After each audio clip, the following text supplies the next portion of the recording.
Oh, ini buat fans Ultraman atau bukan pun wajib nonton sih. We've got a situation.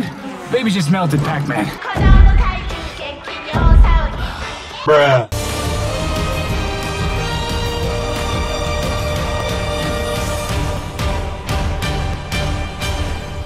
Halo guys, balik lagi di Chandra dengan requestan teman-teman semua review Ultraman Rising. Movie Ultraman baru yang tayang di Netflix Jumat kemarin, yang memang buat beberapa fans sempat gak berharap banyak sih. Ultraman yang kok kurus banget, ceritanya malah Ultraman kayak jadi babysitter. Pas lihat trailer pertama kayak biasa aja. Pokoknya gak ekspektasi tinggi lah. Tapi pas udah tayang terus nonton, buat film Ultraman produksi Amerika nih bagus banget ya. Rekomen parah weh. Baik penonton Jepang, Amerika, atau kita pun rata-rata ngasih review positif semua loh. Dari Netflix, Jepang, sama global sampai masuk top 10 dong. Jadi, here guys, review Ultraman Rising. Yang udah pasti bakalan spoiler ya. Langsung aja, check it out. Yang pertama, cerita. Oke, untuk ceritanya bakalan jadi nilai jual utama banget. Karena nih Ultraman Rising emang lebih fokus ke cerita ya. Makanya kalau kemarin ada yang komen scene berantemnya berasa bentaran doang, udah gak heran sih. Dan secara pembawaan pun bagus loh. Ada yang scene-nya lagi happy, lagi sedih, lagi lucu. Musik apalagi. Momen scene sama musiknya pas banget guys. Teman-teman kalau nanya scene yang paling gue suka tuh pas bagian Ken pengen ngorbanin diri dari Self-Destruction Destroyer ya. Scene-nya epic, musiknya dapet, ada narasinya lagi. Wah itu 2 jempol sih. Yang mana movie ini menceritakan tentang seorang pemain baseball bernama Kenji Sato yang sekarang kembali ke negaranya dan ngambil tugas ayahnya sebagai Ultraman. Karena konsep kekuatan Ultraman-nya kayak diwarisi gitu. Jadi sebelum Ken pun yang berubah jadi Ultraman pertama itu bapaknya Ken dulu ya guys, yaitu Profesor Sato. Tapi berhubung sekarang bapaknya udah berumur terus katanya nggak sanggup lagi, sekarang giliran si Ken. Ya memang Ken sendiri pun sebagai Ultraman kayak terpaksa juga loh. Ibaratnya kayak Daigo lah. Dia tuh bener-bener pengen hidup sebagai manusia doang. Jadi dari cara Ken berubah ke Ultraman terus ngelawan kaiju pun udah kelihatan jelas sih. Agak narsis, pamer, sering ngobrol, ada gedung yang hancur mah ya udah. Gimana gak dikomplain sama nenek-nenek? Makanya nih tugasnya Ken secara gak langsung emang banyak banget. Harus ngelawan kaiju, jadi pemain baseball, sekarang ngurus bayi kaiju. Alasan kenapa Ken terpaksa pengen bantu ayahnya pun karena dimohon sama ibunya juga. Apalagi pas scene Ken marahin bapaknya tuh jujur sedihnya dapet banget ya guys. Kalau mau lebih jelas ceritanya gimana bisa langsung nonton dari Netflix aja dah. Yang kedua, karakter. Untuk karakter nih memang gak sebanyak yang kita kira ya. Asli, awalnya gue kira banyak loh. Yang justru bagus banget karena dengan karakternya dikit otomatis bakal kebagian screen time masing-masing sih guys. Villainnya aja sampai kebagian, bahkan motivasinya jadi jahat pun jelas juga. Pastinya untuk protagonis utama ada Kenji Sato, yang secara sifat dia memang ngeselin ya. Agak sombong, narsis, egonya ketinggian, sebagai Ultraman pun kadang kayak terpaksa.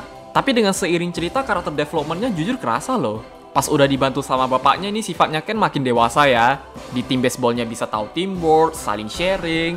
Terus Amy pun bener-bener berasa diurus banget. Pokoknya kalau teman-teman nonton dari awal sampai akhir itu karakter developmentnya kerasa sih guys. Kemudian untuk support karakter ada Profesor Sato sebagai ayahnya Ken yang bener-bener ngebantu banget. Setiap Ken kesulitan tuh sampai dibantu mulu. Contohnya pas tangan Amy patah, meskipun awalnya Ken masih benci sama ayahnya, seiring cerita nih mereka bakalan mulai baikan ya. Jujur hubungan ayah sama anaknya lama-kelamaan makin bagus loh. Apalagi pas scene mereka ngobrol bareng di api unggun, wah itu mah dapet banget. Next ada Mina sebagai robot AI yang akan membantu Ken dalam melakukan sesuatu. Asli ini Mina serba bisa ya guys. Ngebantu Ken pas jadi Ultraman bisa juga, ngurus Amy, ngasih info. Ibaratnya kalau di Iron Man udah kayak Jarvis anjir. Walaupun endingnya aduh, agak nyesek sih. Why? Tapi berhubung Mina itu robot, hopefully kedepannya bisa diperbaiki lah. Karena dari Ken masih kecil pun udah sering nemanin ya. Selanjutnya ada Emiko Sato sebagai ibunya Ken yang akan terus mensupport anaknya. Apalagi kalau mereka udah ngomongin baseball, waduh. Terus sempat mohon sama Ken buat gantiin tugas ayahnya sebagai Ultraman juga. Cuma di cerita film katanya ibunya Ken ini kayak tiba-tiba menghilang gitu. Asli, itu sampai dicari terus loh. Tapi kalau teman-teman udah tahu spoiler atau nonton dari post credit scene harusnya udah tahu lah. Sumpah, gak expect banget weh. Nextnya untuk support karakter terakhir ada Ami Wakita. Ya memang dia tugasnya pengen wawancara tim baseball terutama sama Ken mulu ya guys. Dari awal presscon sampai ending pun ngobrolnya sama Ken terus. Sebagai heroin film ini bagus, cuma berhubung Ami udah punya anak kayaknya gak mungkin love interest deh. Yang justru buat beberapa fans sendiri Ami kayak ada sedikit kekurangan sih.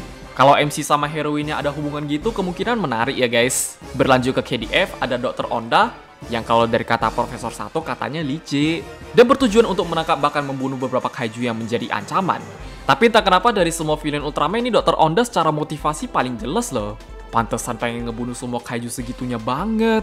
Ternyata karena keluarganya ya. Mau gak mau ya terpaksa. Bahkan awalnya pun Dr. Onda masih percaya sama Ultraman juga deh.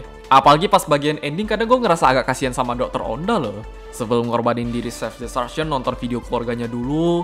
Oh itu kalau dipikir-pikir sedih sih guys. Next lagi ada Kapten Aoshima sebagai kapten dari KDF yang memang selalu ngikutin arahan dari Dr. Onda. Bahkan sebelum Dr. Onda pengen berkorban pun ini KDF kedepannya bakalan dipimpin sama Kapten Aoshima ya. Pokoknya nih karakter bukan tipikal orang yang keras kepala banget lah. Apa yang disuruh sama atasan mah ya udah ikutin. Terus Dr. Onda pun sama dia baik juga. Sebelum tugasnya dimulai dah pulang aja dulu ketemu istri sama anak. Jangan-jangan yang jadi next villain berikutnya Kapten Aoshima loh. Terakhir untuk karakter sampingan ini macem-macem ya guys. Ada ibunya Ami, si Ken di roasting sama nenek-nenek dong. Terus ada Chihuahua kita, anaknya Ami yang ngefans sama Ultraman banget, Shuwatch. Next ya ada Ito, Kubo, Koshimura, Mrs. Onda, Akiko. Meskipun mereka cuma karakter sampingan tapi ada beberapa yang bagus juga ya. Yang ketiga, Ultraman. Untuk Ultraman-nya yang bikin kaget gak cuma satu Ultraman doang yang muncul, ternyata sampai ada 2 Ultraman ya guys. Pastinya yang paling utama ada Ken dan seperti yang gue bilang tadi, si Ken mah kalau jadi Ultraman gitu dah. Tipikal Ultraman yang narsis, ngelawak, gak terlalu peduli sama gedung, pokoknya tinggal gedebu-gedebu. Tapi dengan seiring cerita sifatnya makin dewasa, secara battle pun malah makin berasa berkembang ya. Gak asal mukul, bisa kontrol emosi, bisa saling kerjasama, pokoknya bagus lah guys.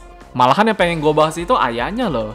Walaupun sekarang kekuatan Ultraman udah berpindah ke Ken, ternyata Profesor Sato pun masih bisa berubah jadi Ultraman ya. Sebelum pindah ke Ken pun sebenarnya udah pernah jadi Ultraman duluan. Ya memang bentuk Ultraman-nya baik secara postur badan, corak atau yang lain emang gak beda jauh kayak Ken sih. Yang mana saat itu Profesor Sato sudah menjadi Ultraman selama 30 tahun. Sekalinya comeback berubah jadi Ultraman, wujudnya udah beda banget dong. Kalau nggak salah nama resminya Ultra Dead deh.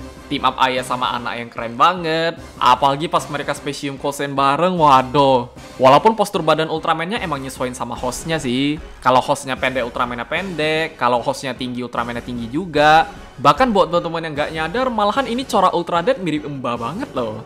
Dia sekarang juga mempunyai kumis. Ini pun gue pengen ngasih sedikit tambahan. Karena kalau kita bandingin sama Ultraman pada umumnya, di Ultraman Rising emang agak beda sih. Yang mana tugas dari Ultraman ini harus jadi penyeimbang ya. Udah kayak Godzilla Monster Force aja. You need to bring a balance, jadi secara gak langsung harus netral. Gak boleh terlalu mihak ke manusia, gak boleh bunuh kaiju. Karena kalau terlalu mihak ke manusia, kejadiannya malah kayak gini ya. Makanya di awal itu Nerongganya didorong sampai ke laut loh. Misalnya Ultraman yang biasa kita tahu mah, kayaknya udah dikosen duluan deh. Jujur entah kenapa konsep kayak gini unik sih guys. Jadi Ultraman harus netral dong. Tahu-taunya habis ini ada SF Ultra Dead terus dibikin P-Banda ya. Aduh. Yang keempat, Kaiju. Untuk Kaiju Ultraman Rising seperti dari beberapa leak kemarin, ini macem-macem sih. Ada yang muncul di flashback, beneran muncul langsung, jadi cameo, Sofubi, udah pernah dikalahin sama KDF. Pokoknya banyak lah. Contoh ada Bemuller yang cuma muncul di awal doang, karena pas Ken udah terpilih jadi Ultraman, ini Bemuller udah gak pernah muncul ya. Next ada Neronga, kaiju yang memang sering dimunculin terus. Pas diurus sama KDF kok masih bisa dimunculin lagi dah. Ya secara battle cukup merepoti Ken. Lanjut lagi ada Gigantron menjadi kaiju yang paling berperan penting di cerita film ini.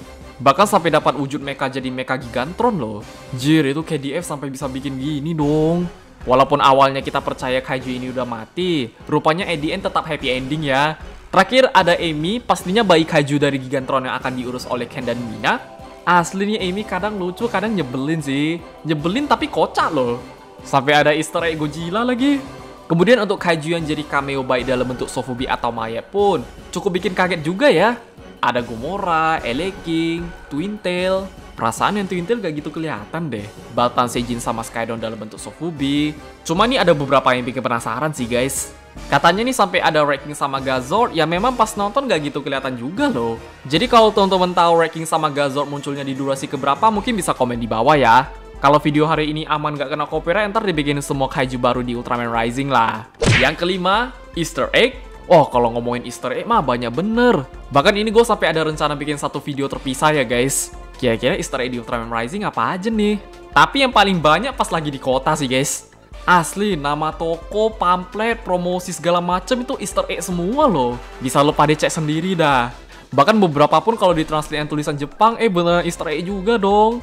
Padahal mah iseng doang. Rupanya waduh. Sebenarnya dari trailer kedua kemarin aja udah banyak. Cuma kalau teman-teman pengen ngasih tahu Easter egg-nya ada apa aja, bisa komen di bawah ya. Siapa tahu takutnya ntar ada yang kelewatan pula. Yang keenam, post credit scene. Jujur ini paling plot twist parah sih guys. Yang mana Ken menerima panggilan dari ibunya yang masih hidup dan sekarang berada di Nebula M78. Itu cerita ibunya Ken bisa sampai ke negeri cahaya gimana? Justru bener-bener bikin penasaran, terus potensi sequel Ultraman Rising kedua ya. Karena kalau udah dikasih post credit scene harusnya bakal ada sequel lah. Shannon Tyndall aja sebelum Ultraman Rising tayang udah confirm duluan loh. Kalau Ultraman Rising ini sukses katanya bakal sampai dibikin trilogi sih.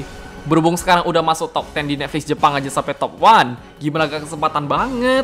Jadi secara cerita ini masih bisa dilanjutin ya guys.